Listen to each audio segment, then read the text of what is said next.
And we Well, should its probably go into original that. mission was to genetically cleanse the United States of Black people. In 1939, Sanger began the Negro Project. The mission of the Negro Project was to put Black doctors and nurses in charge of birth control clinics to reduce the mistrust that Black individuals had about getting sterilized. So 80% of Planned Parenthood's abortion facilities are located in minority communities, even still. Yeah, the one that I So used to go to was, yeah.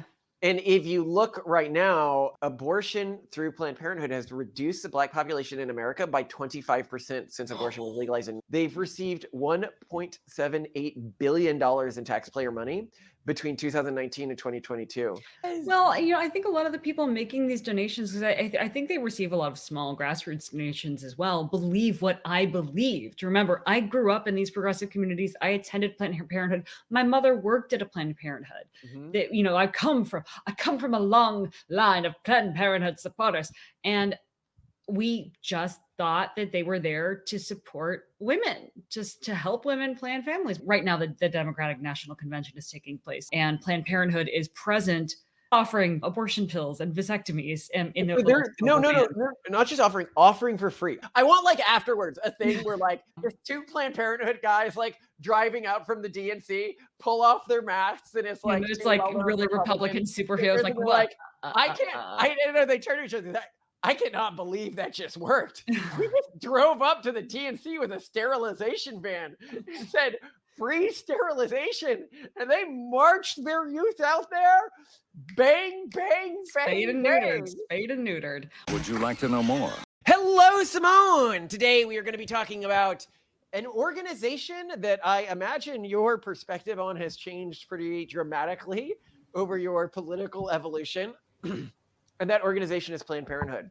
And I Yeah. remember the moment where like you and I had like the biggest realization personally around Planned Parenthood Hmm. was when we were trying to get pregnant. For the And first time, yeah, 2016. you were really struggling with it. It was hard, you know. It was like, oh my God, how are we going to make this happen, right? Yeah. And so you, coming out of Prague culture, you're like, oh, who helps people get pregnant? Planned Parenthood, right? They're Yeah, for it's all like, about planning your parenthood. yeah, they're all about, you know, when you're going to have kids, when you're not going to have kids, you know. And so we're going to go to Planned Parenthood, and they're going to have like services that will help me get pregnant, right? Yeah, yeah. What did they tell you when you went to them with this? We don't do that. Yeah, they told me they don't do that. They only really do they're a unidirectional pipeline. And this even was something that was echoed in a recent Free Press article on Parenthood being the largest provider of testosterone in the United States to trans female to male Uh, individuals. before we go further with this, I want to read a little quote here so people understand how big it is as a Yeah, provider of this. it's So I mind blowing. here's a quote: Planned Parenthood has, in less than a decade, become the country's leading provider of gender transition hormones for young adults, according to insurance claim data. In 2015, around 24 of their clinics began offering this service. Now it's available at nearly 450 locations. Insurance claim information provided to the Free Press by the Manhattan Institute shows that there are at least 40,000 patients who went to Planned Parenthood for this purpose last year alone, a number that has risen tenfold since 2017 and is continuing to rise. The largest portion, about 40%, were 18 to 22-year-olds. So when people are like, Planned Parenthood is like a small player in this stuff, or not a lot is happening here, just Planned Parenthood does 40,000 gender transitions a year of young people, 18 to 22-year-olds. You know, this is horrifying. Yeah. Horrifying. Well, what's But also really Simone, horrifying yeah. is, as is pointed out at the end of this article, when one of the women being interviewed for this article who did get assistance in transitioning from Planned Parenthood decided that it was actually really bad for her and she wanted to go back to being female, and consulted them on, okay, well, this isn't working out. Like The side effects, the symptoms, they were only warned about basically 2 symptoms or something. And in the 2-hour consultation she got before she was given testosterone to take, which was, obviously profoundly impactful on her body and health. I think vaginal dryness and one other thing she was warned about. Obviously, tons more things happened. She wanted off. She went back to them and said, "Hey, this was a lot more complicated than you said it was going to be. What do I do?" They're like, "We don't have a protocol for that." I don't know. Which I think Sorry. shows this, like, Planned Parenthood is kind of a lie. Yeah, they do the abortions and they do the birth control, but they don't do the family planning when you actually want to have kids. They do the transitioning out of your birth gender, but they don't help you detransition. And that's Mhm. where And it becomes an inherently and deeply flawed organization. Because if it did what I thought growing up as a normal progressive did, which is aid people with their reproductive health and general women's health, that's fantastic. And sometimes that involves, quite frequently, that involves birth control. Absolutely. They helped me, for example, when I was an adolescent, choose which birth control was going to be most effective also with acne. I loved that. That was so cool. But it was birth control, right? yeah.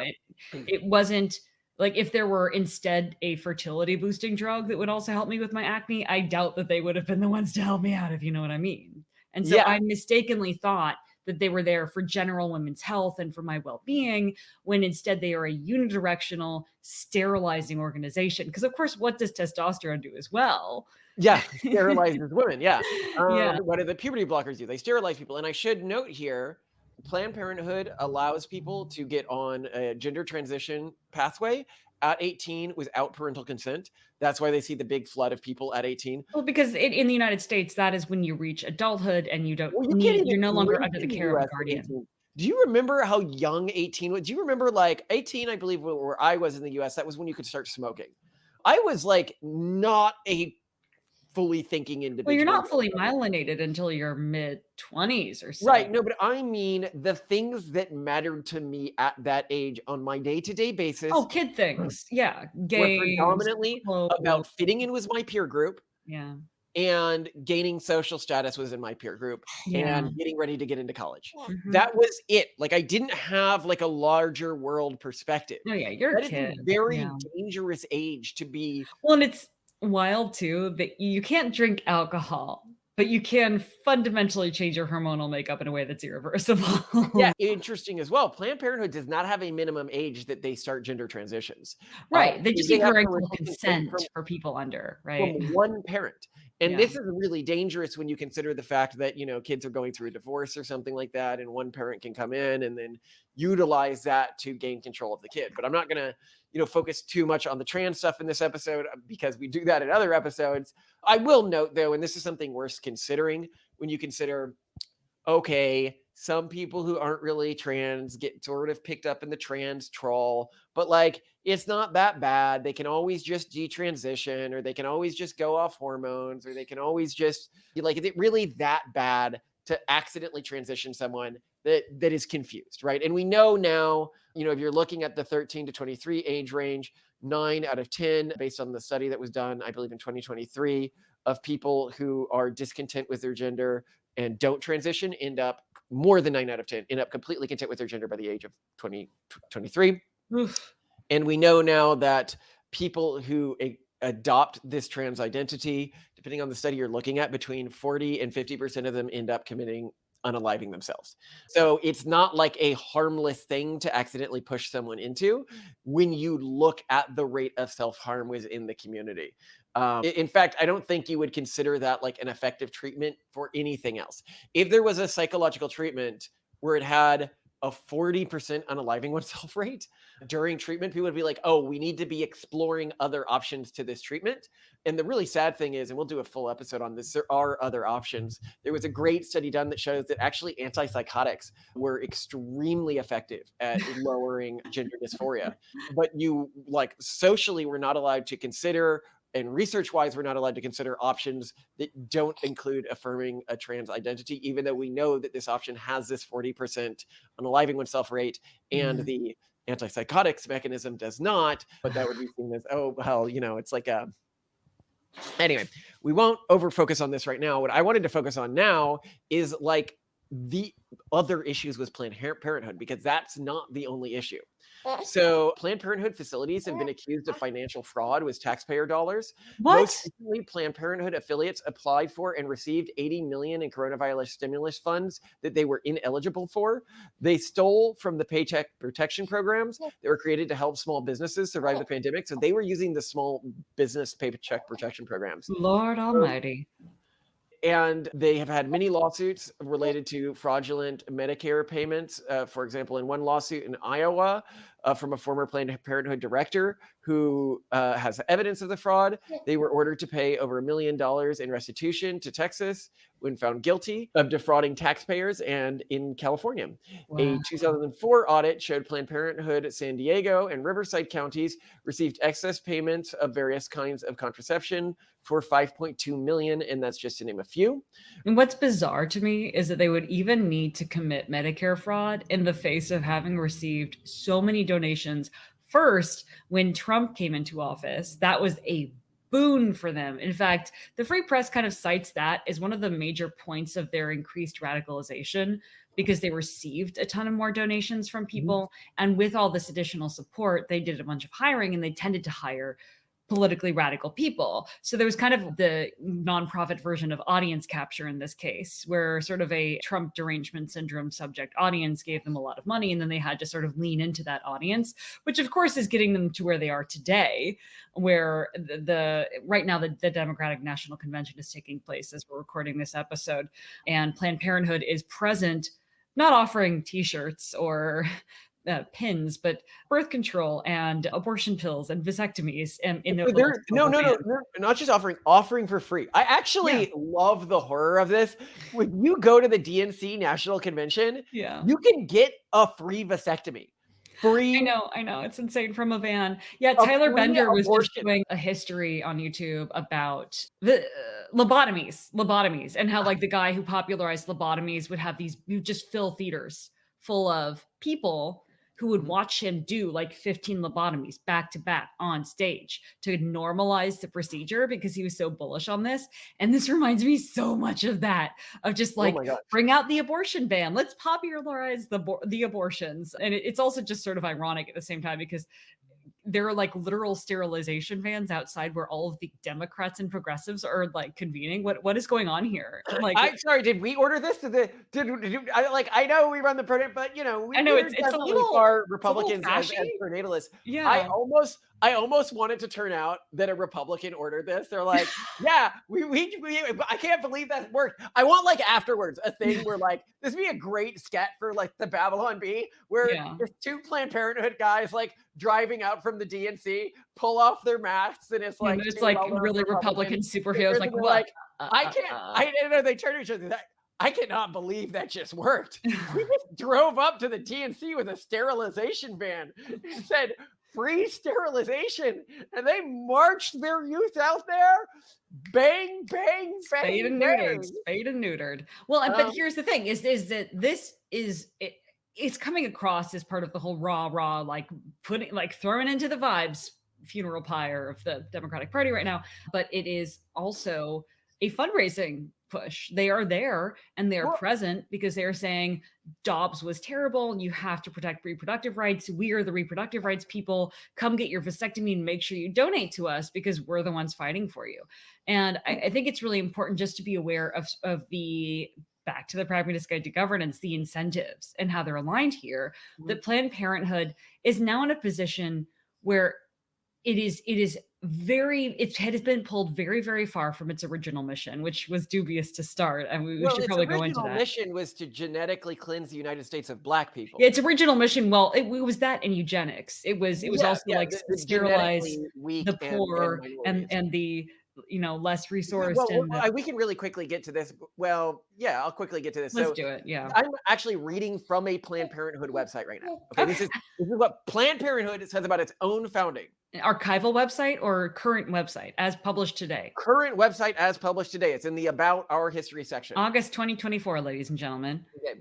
Sanger was so intent on her mission to advocate for birth control that she chose to align herself with ideas and organizations that were ableist and white supremacist. In 1929, she spoke to the Women's Auxiliary of the Ku Klux Klan Oh, at a rally in New Jersey to promote birth control methods. Sanger oh. endorsed the 1927 Buck v. Bell decision, in which the U.S. Supreme Court ruled that states could forcibly sterilize people deemed "quote unquote" unfit without their consent and sometimes without their knowledge. The acceptance of this decision by Sanger and other thought leaders laid the foundation for tens of thousands of people to be sterilized against their will. As a result of these choices, the reproductive rights movement, in many cases, deepened racial injustices in the healthcare system. The field of modern gynecology was founded by J. Marin Sims, who in the 1800s repeatedly forcibly performed invasive experiments on enslaved Black women without anesthesia. In 1939, Sanger began what was called the "quote unquote" Negro Project, alongside Black leaders like W.E.B. Du Bois Dubois. and Dubois and Sorry, Mary. can you? No, no, no. Go back to butchering it. You know how I love that. I don't, I can't It's say like these. Gomez speaking in I don't French like foreign or language, Italian. especially French, polluting my I American lips. why I love it when you Imagine do you had that. to kiss lips that could speak in French. Ugh. Son, il me perce comme un poignard. No, Tish. That's French. Oui.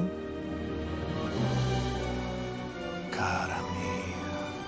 Okay, and Reverend Adam Clayton Powell and Mary McWesso. The mission of the Negro Project was to put Black doctors and nurses in charge of birth control clinics to reduce the mistrust that Black individuals had about getting sterilized. And so this is an important thing to remember, I think, for many Black individuals, is that they can sometimes think that because the leaders of their communities are endorsing something, that something is not fundamentally racist and antagonistic to their community's interests.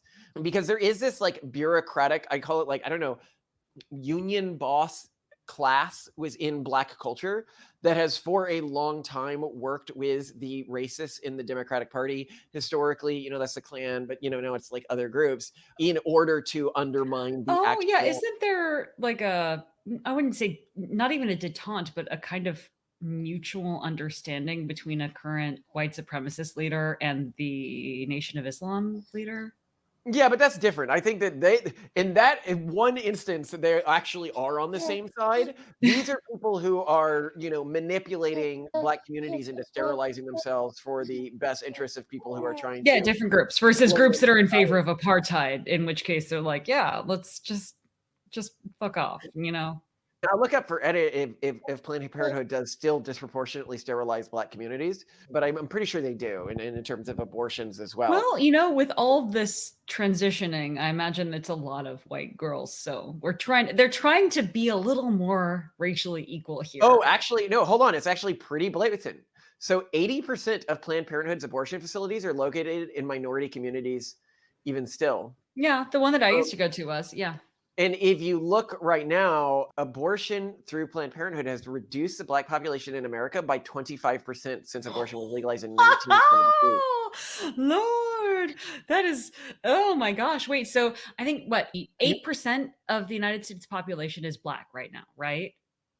So it'd be maybe No, closer to 6%. Well, at least according to this. 6%. But whether it's 6% or 8%, Could have been 8. you know the percent of American abortions that are Black?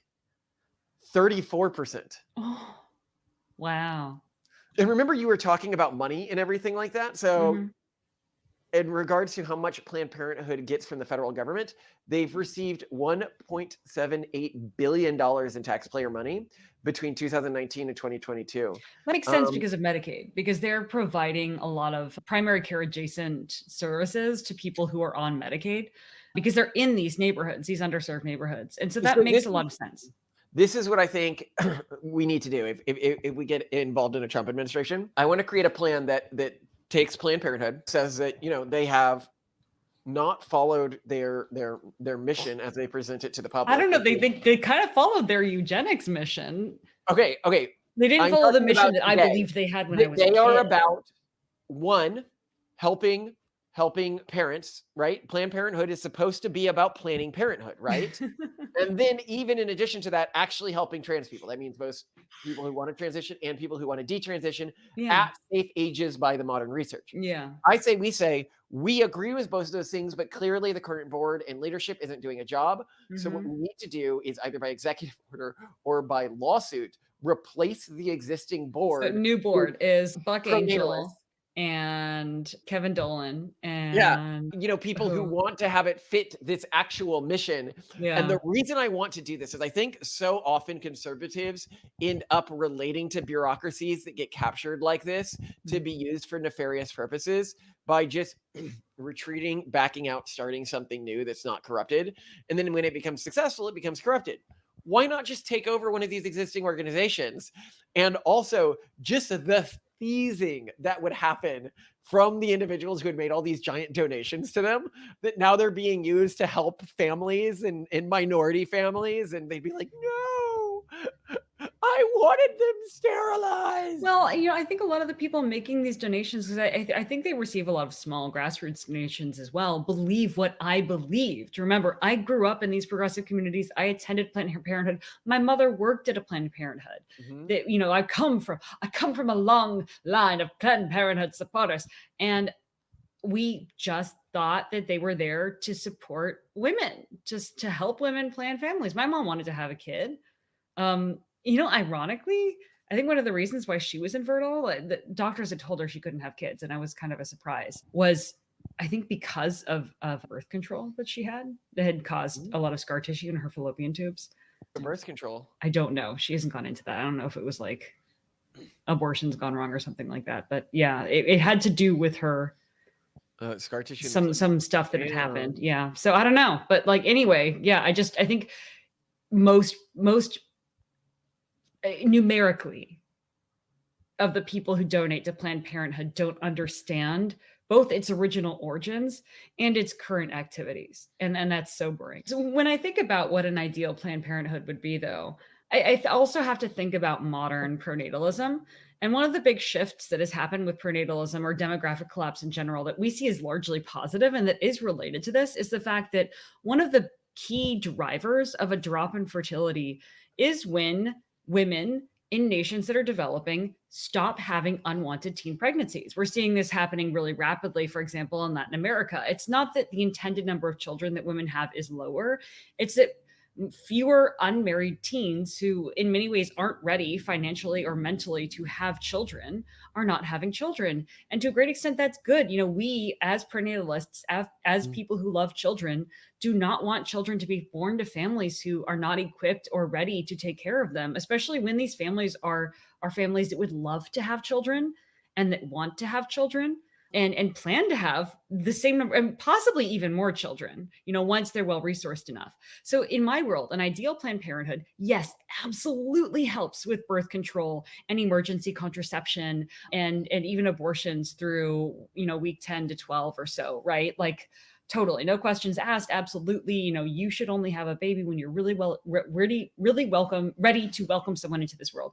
And then after that, Planned Parenthood should be also a key deliverer of OBGYN care, of helping women through their pregnancies. It would be a great place for there to be IVF provided. Imagine, when demographic collapse gets far along, and honestly, it'd be better if the United States planned for this proactively and turned Planned Parenthood into a key source of government-funded IVF, which includes PGTP, that is to say pre-implantation genetic testing of embryos that allows families to prioritize embryos based on health scores, things like cancer risk, things like Which risk would of do diabetes. enormous benefit for the U.S. healthcare system. Even risk of things like obesity. Think about what the American healthcare system pays. No, people both pay privately for things like cancer treatment, through the nose. The amount of medical debt that Americans are in right now is insane, right? So that could be reduced. And, we live in a socialist country, like we were just alluding to in many other podcasts. A huge number of people living at or near the poverty line have most of their healthcare paid for by the US government. And the US government could save a ton of money by proactively investing in families being able to select for genetically better rolls of the dice among their own genetics. So in a way, this is almost kind of true to the original eugenicist vision of Planned Parenthood of like, we want healthy Americans to be born, and we don't But want instead of sterilizing instead of the taking people underclass out of the gene pool, communities, you it's giving help people uplift them into the general population. the best roll of the dice. Yeah, so it's not saying you don't get to roll, you're out of the game. It's saying, you know what, we're gonna load the dice for you. Because Yeah. you didn't have a good, your odds weren't great coming in, and that's great. Imagine that world. So okay, so we're switching from a Planned Parenthood that's systematically To a Planned Parenthood. yeah. But anyway, hold on. I also think that like people forget how horrific Planned Parenthood got during its like It's 1980s early and years. stuff. Yeah, when 1 in 4 pregnancies in the United States ended in an abortion, where it was treated as like a regular part of, and Birth this would have been control. around your mom's period, right? So Yeah. she might have seen it this way as a regular form of birth control, equivalent to other forms of birth I control. love it when you call it birth Really control. shouldn't be seen that way. I mean, it should Yeah. be treated with quite a lot of weight. See our abortion episode, which I don't know if it's gone live yet. I don't think it has. So that It might be has. It's yeah. gone live. Yeah. Oh, okay. Last week. Yeah. Time Well, flies. I mean, I think that as the pronatalist movement grows, one of the things that we're going to have to become adept at doing, and I really want to focus on this as a movement because I haven't seen other movements do this well, which is using legal systems and government plays to take over institutions that were created or were being used for other means, but would work for a pronatalist means instead of Yeah, no, creating Planned Parenthood would be an amazing deliverer of IVF care. Oh my gosh. It And would of be a prenatal care.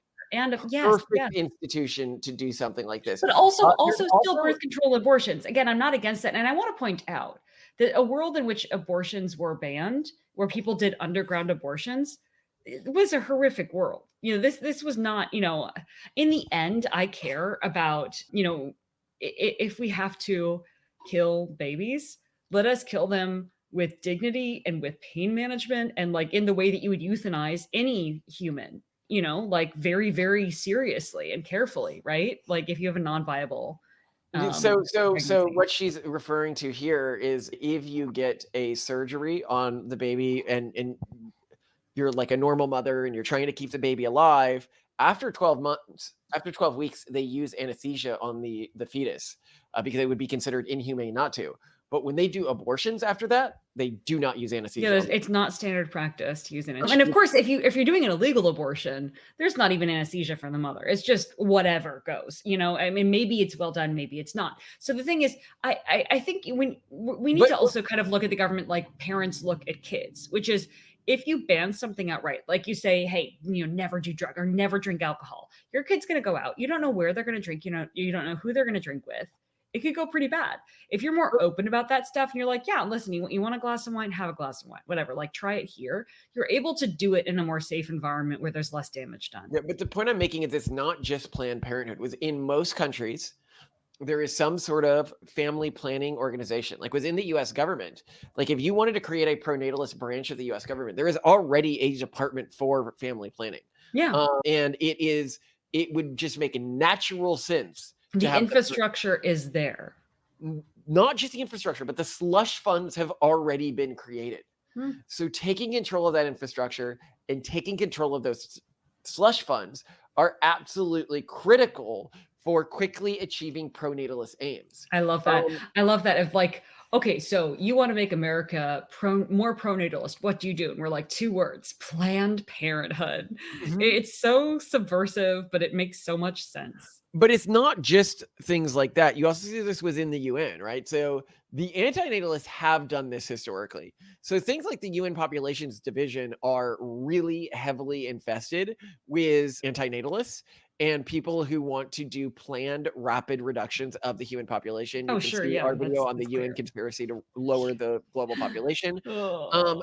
But just as those organizations and nefarious individuals have infiltrated those organizations, if, for example, somebody in our podcast is a big wig at the UN or something like that, inserting people like us or people who we can send to who might have less public baggage than us but are rabid pronatalists. For example, you want a qualified woman of color who's a rabid pronatalist and has no negative baggage tied to us. We can serve you one on a silver platter. You just let us know what you need, and we can give you the next head of the UN Global Population Division that is not going to keep fudging the data. I'm going to put a graph on screen here right now because it horrified me when I saw it, and it came from the UN Population Division, or it was extrapolated from their stuff, and it shows global fertility rates going up and then going down, and then just like stopping, just stop going down. Then they just get normal. Yeah. And like, wait. Why do you think that's going to happen? This is so common in any form of modeling, though. And I had this moment in 2016 when I first started making financial models. And I asked a bunch of professors and other professionals and academics, like, okay, so how are these models made? Because I always used to look at models and really take them seriously and take them like for granted, take them at face value.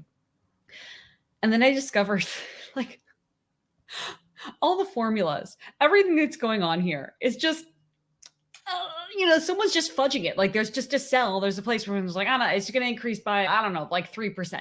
I was actually listening about when the gold standard was dropped in around the 1930s, how Franklin Delano Roosevelt would have these breakfast meetings and just be like, let's set the exchange rate to, let's set the value at, $21, because, 21 is 7 times 3, and it's a nice number.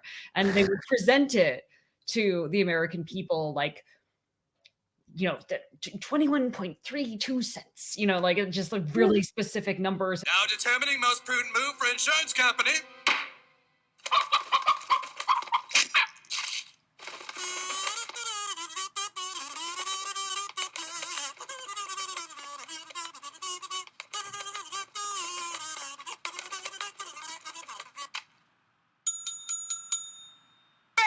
Everyone's like, wow, top men are on this. This is top men. We have top men working on it right now. And we're being taken care of here. We may be off the gold standard, but everything's going to be okay, ladies and gentlemen. And meanwhile, due to just bureaucrats in a room. Nice. Yeah. And that's just how it is. And that's the problem with modeling and all these projections is they are bullshit in the end. And people can be informed, but I think there's also the issue of the more academics often know about things, sometimes and not always, it depends on the field. It seems like the less they are able to predict and model things because they know too much. They're overthinking things. And you're better off. Scientific studies that looked at this. She's not giving her own conjecture. Yeah, I'm not giving my own conjecture. You can see this a little bit in prediction models. There are some exceptions where sometimes large groups of non-experts make better predictions than moderate groups of experts, for example. Now, that's not always true. Sometimes experts do make better predictions because they know things. It depends on the field. But still, I just feel like with most projections, I now have zero faith. And there's a reason why. And yeah, I agree with everything you're seeing. It's something I've seen. I think this is one of these things in society where the higher you rise, you realize a lot of times where you thought that like competent people who knew what they were doing something and they just weren't. It was just somebody being like, well, that would be inconvenient if the fertility rate keeps falling, given our objective to. Or they just can't fathom how it would. Like they're just like, you know what? I think that what makes the most sense is I bet people just start having 2 kids each. Yeah, but why? Like you're like, but why would you think that when all leading indicators? I don't know. It's what I want. It's what most of my friends want. Like that again. It's just kind of fudging intuition, and sometimes it works. And oh my God, we absolutely have forgotten, and we have to do an episode on that article that you read, where the girl was like, "Oh well, all of my friends in the city want 2 kids, and we're old." Oh, Reagan's article. Yeah. Because there's this article, and we'll do a separate episode. That might actually work really well with the Israel discussion that we are about to have. All right, let's do it. I love you to death, Simone. It is so wonderful that you are the type of woman who is able to update your views when you realize that the people you thought were good guys are horrifying baby murderers. Well, I love that I have the type of husband who is out of the box and creative enough to look at an organization like Planned Parenthood and say, you know what? That's the answer to our prayers. Let's use that to save pronatalism. If any of our followers have institutional buy-in or power at any institution where you're like, you know what? We could actually slot you guys into a position like this, or somebody who you recommended to us, let us know and we will give you the people. Because we're always a heartbeat away from being fired from our only paying day job. Absolutely. I love you to death. I love you too. It is sad. I know. And we thought we were going to charge for the Collins Institute, and now we plan to launch it for free. Yeah, thanks, Malcolm. But you're right to do it. I love you. Love you too.